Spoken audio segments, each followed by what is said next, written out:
Hey, just wanted to do a book review of The Ones We've Been Waiting For: How a New Generation of Leaders Will Transform America by Charlotte Alter.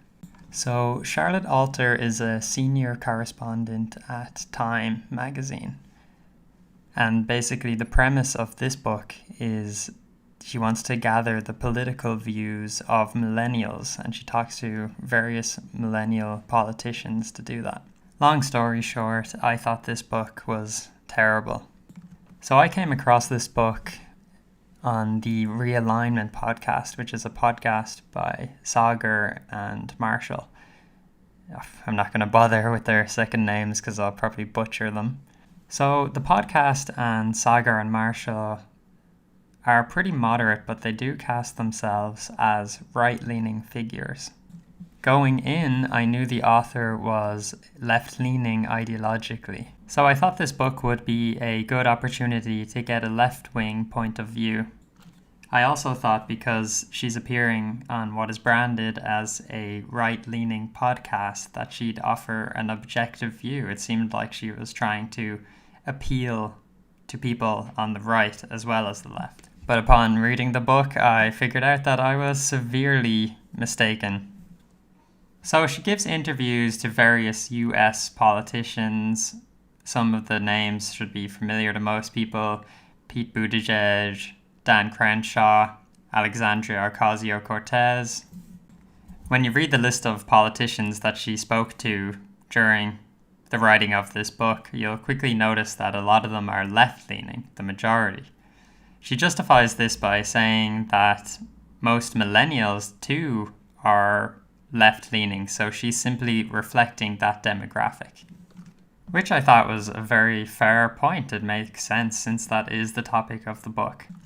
But especially in the latter half of the book, you quickly realize that she's completely uncritical of her side of the aisle and overly critical of the right side. She goes completely out of her way at every corner to paint the right in this negative way.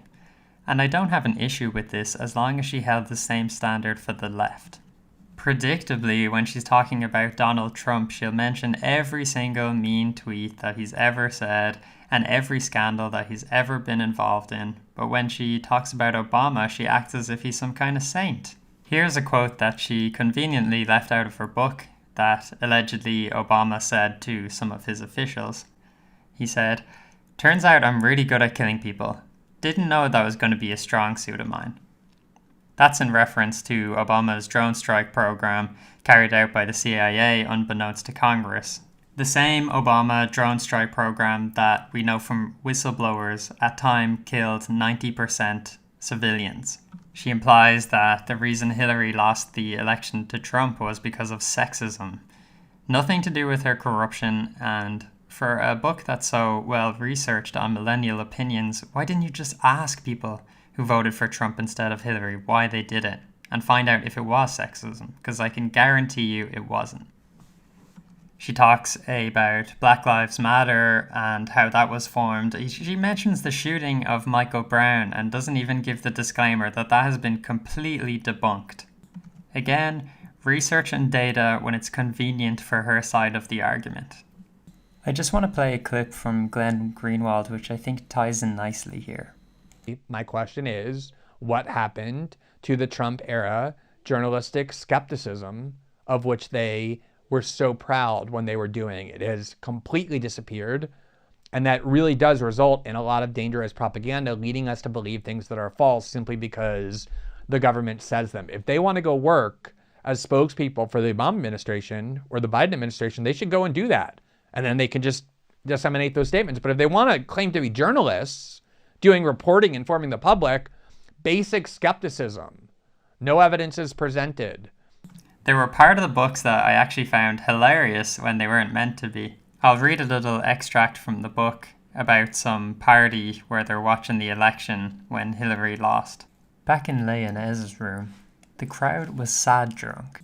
When people got their coats and tried to leave, Leia begged them to stay. If the house emptied and they dumped out the snack bowls and collected beer cans and turned off the projector, then that would mean that the night was over and this had happened. If people stayed, then maybe there would be a miracle. Everyone left. I actually had to laugh out loud when I read this section because I think it's meant to represent how terrible Donald Trump was. But for me, it was just emblematic of the histrionics and hyperbole of the left whenever it comes to anything to do with Trump. And overall, the content is just boring.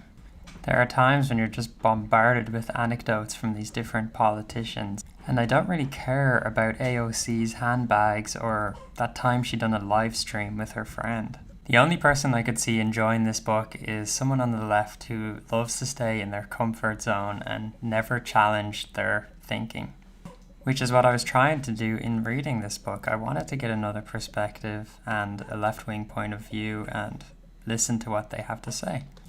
But this book was honestly really embarrassing and cringe-inducing. So, yeah, I wouldn't really recommend it to anyone.